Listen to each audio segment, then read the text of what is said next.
HSC ২৬ ব্যাচের মানবিকের শিক্ষার্থীরা, তোমাদের পরীক্ষা কিন্তু আর মাত্র ২ মাস পরে, অর্থাৎ তোমাদের হাতে আর ৬০ দিনের মতো সময় আছে। অনেকের কাছে এই সময়টা নাই, কিন্তু তোমার সিলেবাস এখনো অনেক অনেক বাকি। তুমি কিভাবে মাত্র ৬০ দিনে তোমার এইচএসসি সিলেবাস একদম প্রপারলি শেষ করতে পারো, নিজেকে এ প্লাস পাওয়ার মতো ক্যাপাবল করতে পারো, এইটা নিয়ে আলোচনা করব আজকের এই ভিডিওতে।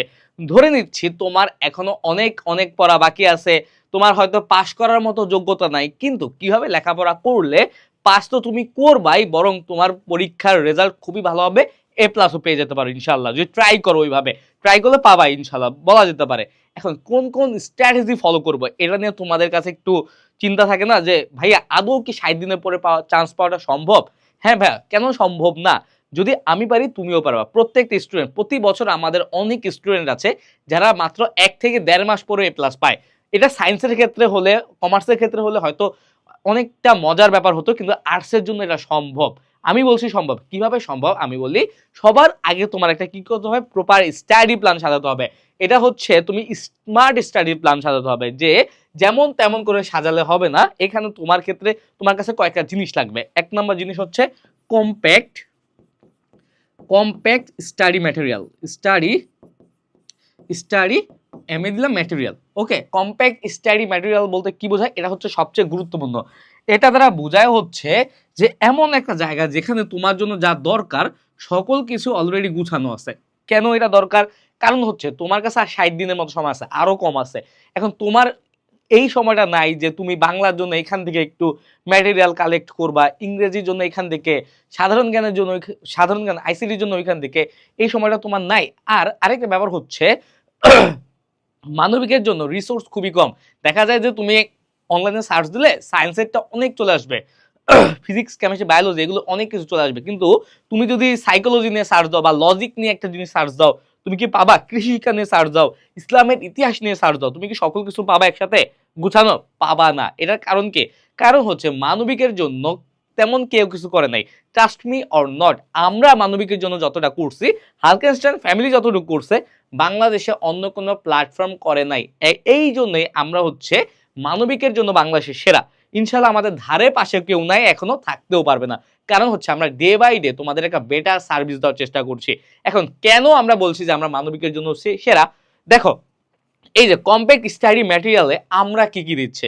আমরা দিচ্ছি হচ্ছে, তুমি হচ্ছে দুইটা, বিশেষ করে ২৬-এর জন্য দুইটা কোর্স আছে, একাডেমিক টু অ্যাডমিশন। এখানে একাডেমিক ক্লাস আছে, অ্যাডমিশন ক্লাস আছে, আমি ভেঙে ভেঙে বলছি। আরেকটা হচ্ছে ইবিআই, ইংলিশ বাংলা আইসিটি। এই দুইটা কোর্স হচ্ছে এইচএসসি ২৬-এর জন্য আমাদের অ্যাভেলেবল আছে। আর এছাড়া মাইক্রো কোর্স অনেক আছে।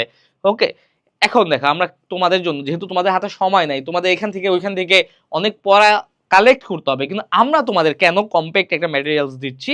আমাদের একাডেমিক টু অ্যাডমিশন এই কোর্সে বাংলা, ইংলিশ, আইসিটি সহ মানবিকের সকল বিষয়ের প্রথম পত্র এবং দ্বিতীয় পত্রের উপরে ইন ডিটেলস ক্লাস দেওয়া আছে। আমি আবারও বলছি, সকল বিষয়ের ইন ডিটেলস ক্লাস, এখানে বাংলা, ইংলিশ, আইসিটি তো থাকবেই। তাছাড়াও তোমার পড়ার পরে তোমার পড়া কতটুকু হলো এটা যাচাই করার জন্য ১২০টিরও বেশি এক্সাম, ১২০টি, আমি বারবার বলছি।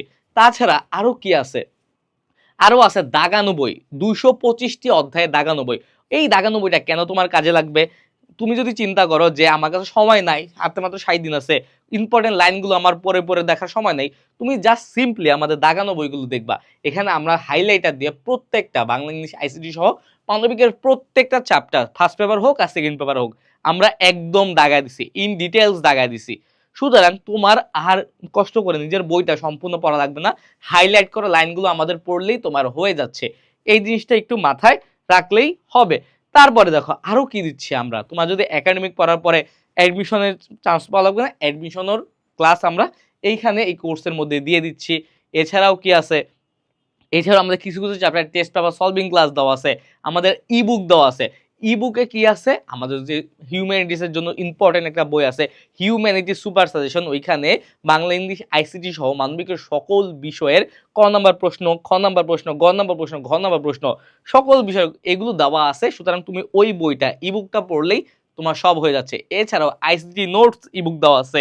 এছাড়াও তোমার বাংলার জন্য সমন্বিত বাংলা দ্বিতীয় পত্র বইটা দেওয়া আছে। ই বুক অর্থাৎ বইয়ের ক্ষেত্রে তোমার আর কোনো একটা টাকাও খরচ করা লাগবে না, এই কোর্সের মধ্যেই সকল কিছু আছে। সুতরাং এত কমপ্যাক্ট জিনিস বাংলাদেশে আর কেউ দিতে পারবে না, এটা চ্যালেঞ্জ। ওকে, এই হচ্ছে তোমার স্মার্ট স্টাডি ম্যাটেরিয়ালস তোমার সংগ্রহ করা হয়ে গেল। তারপর হচ্ছে সাবজেক্ট প্রায়োরিটি সিলেক্ট করা। সাবজেক্ট প্রায়োরিটি কি, যে কোনগুলো আমি আগে পড়বো কোনগুলো পরে পড়বো। এখন দেখো সাবজেক্ট প্রায়োরিটির সময় আমি একটু ইবিআই নিয়ে, ইংলিশ বাংলা আইসিটি নিয়ে আলোচনা করি। এখন তোমাদের মানবিকের শিক্ষার্থীদের বেশিরভাগই ইংরেজিতে নয়তো বাংলা অথবা আইসিটিতে, এগুলোতে তোমাদের সমস্যা হয়ে থাকে। এখন এইগুলো সমস্যা সমাধানের জন্য আমরা দেখো তোমাদের জন্য কি নিয়ে আসছি, ইবিআই কোর্স। ইবিআই কোর্স কাদের জন্য, যাদের জাস্ট ইংলিশ প্রথম পত্র দ্বিতীয় পত্র, বাংলা প্রথম পত্র দ্বিতীয় পত্র আর আইসিটি, এই 5টা বিষয়ে যাদের সমস্যা আছে তাদের জন্য। এখানে ইংলিশ ফার্স্ট 20টা 10টা ক্লাসের মধ্যে সবকিছু শেষ, সকল কিছু শেষ মাত্র 10টা ক্লাসের মধ্যে। ইংলিশ সেকেন্ড 10টা ক্লাসের মধ্যে গ্রামারের সকল টপিক শেষ। চিন্তা করো যে 10টা ক্লাসের মধ্যে কেউ কি তোমাকে ফার্স্ট পেপারে সবকিছু কমপ্লিট করে দিতে পারবে? 10টা ক্লাস, এখানে রাইটিংও কিন্তু আছে। 10টা ক্লাসের মধ্যে ইংলিশ সেকেন্ড পেপারে সকল কিছু কমপ্লিট করে দিতে পারবে? তারপরে 10টা ক্লাসের মধ্যে বাংলা ফার্স্ট 10টা ক্লাসের মধ্যে শেষ। বাংলা ফার্স্ট গদ্য পদ্য নাটক উপন্যাস 10টা ক্লাসে শেষ। ক্লাসগুলো একটু বড় যেহেতু 10টা ক্লাসের মধ্যে, কিন্তু 10টা ক্লাস করলে আলটিমেটলি তুমি 2x স্পিডে দেখলে তোমার কিন্তু সকল কিছু হয়ে যাচ্ছে, এখানে বোর্ড কোশ্চেন প্র্যাকটিস সহ। আবার বাংলা সেকেন্ডও কিন্তু 10টা ক্লাসের মধ্যে সকল কিছু কমপ্লিট। আইসিটির ক্ষেত্রে দেখো, আইসিটি ক্লাসটা আগে কে নিছে বলি, ঢাকা কলেজের তানভীর স্যার নিছেন, খুবই রিনাউন্ড একজন টিচার অনলাইনের। আইসিটি ক্লাসটা তানভীর স্যার মাত্র 20টা ক্লাসের মধ্যে শেষ করেছে। ক্যান ইউ ইমাজিন, মাত্র 20টা ক্লাস করলেই তোমার আইসিটিটা সম্পূর্ণ শেষ। এগুলো কিন্তু পাস করার জন্য, এ প্লাস পাওয়ার জন্য। যারা চাচ্ছ এখনই এ প্লাস পাবা বা এখন তোমার সিলেবাস শেষ হয়নি, অল্প সময় মাত্র 1 মাস পরে এ প্লাস পাবা, তোমার জন্য ইবিআই কোর্সটা। ওকে, এই জিনিসটা একটু খেয়াল রাখবা। এটা হচ্ছে তোমার সাবজেক্ট প্রায়োরিটি লিস্টের ক্ষেত্রে তোমরা এটা খেয়াল রাখতে পারো। যদি বাংলা ইংলিশ আইসিটিতে সমস্যা থাকে ইবিআই, আর যদি সকল বিষয়ের উপরে লাগে তাহলে একাডেমিক অ্যাডমিশন উপরেরটা। ওকে, এইবার আমাদের ডেইলি রাইটিং প্র্যাকটিস করতে হবে। তোমাদের অনেকের সমস্যা, বিশেষ করে মানবিকের শিক্ষার্থীদের, যে তোমার রাইটিং প্র্যাকটিস করো না। তুমি কিভাবে লিখতে হয়, কিভাবে তোমার প্যারাগ্রাফ লিখতে হয়, কিভাবে সামারি লিখতে হয়, কিভাবে কম্পোজিশন লিখতে হয়, এগুলো তো জানোই না। বাংলা ভাব সম্প্রসারণের কথা বাদ দিলাম, সৃজনশীলটা পর্যন্ত কিভাবে লিখতে হয় সেটাও তোমরা জানো না। টাইম ম্যানেজমেন্ট তো তোমার স্কিল জিরো, কিভাবে টাইম ম্যানেজমেন্ট করে 20 মিনিটের মধ্যে একটা সৃজনশীল লিখতে হয় এটাও তোমরা জানো না। কিন্তু এগুলো এখন থেকে তোমার প্র্যাকটিস করা লাগবে। আমাদের পরীক্ষার সময় হাতে ব্যথা হবে, তুমি দেখবে কি লিখে শেষই করতে পারতেছো না, তোমার হাতে লেখা সুন্দর হচ্ছে না, প্রেজেন্টেশন স্কিল খারাপ হচ্ছে। এই ব্যাপারগুলো এখন থেকে মাথায় রাখতে হবে।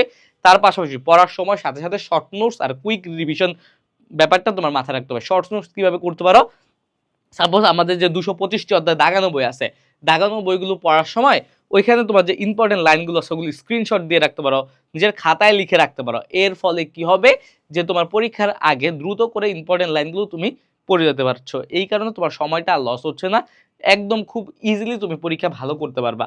তার পাশে লাস্ট অপশনটা হচ্ছে ডিস্ট্রাকশন কন্ট্রোল। আমি সবসময় বলি ভাইয়া, mobile phone, family problem, personal problem, depression, frustration, সকল কিছু এই কয়েকদিনের জন্য ভুলে যেতে হবে। তোমার ফোকাসটা থাকবে একদম এইচএসসি পরে অ্যাডমিশন। এই দুটা প্যারালাল জিনিস, এই দুটা যদি একটাও মিস করো তাহলে কিন্তু দুটাই খোয়াতে হবে। ওকে, সুতরাং তোমার এই কয়েকটা দিন আমি বারবার রিকোয়েস্ট করতেছি, এই কয়েকটা দিন একটু ভালোভাবে থাকো, নিজেকে একটু ফোকাস রাখো। আশা করছি যে এইচএসসিতে তোমার ভালো রেজাল্ট আল্লাহ ছাড়া কেউ আটকায় রাখতে পারবে না। জাস্ট এই কয়টা জিনিস একটু খেয়াল রাখো। আর যদি কোনো সমস্যা হয়, ভাইয়া তো আছেই, ভাইয়াকে জানাও, ভাইয়ার চেষ্টা করবে তোমাদের সকল সমস্যার সমাধান করে দেওয়ার জন্য। ওকে ভাইয়া, তাহলে আজকের ভিডিওটা এই পর্যন্তই, আবার দেখা হবে। সেই পর্যন্ত সুস্থ থাকো, ভালো থাকো। আসসালামু আলাইকুম।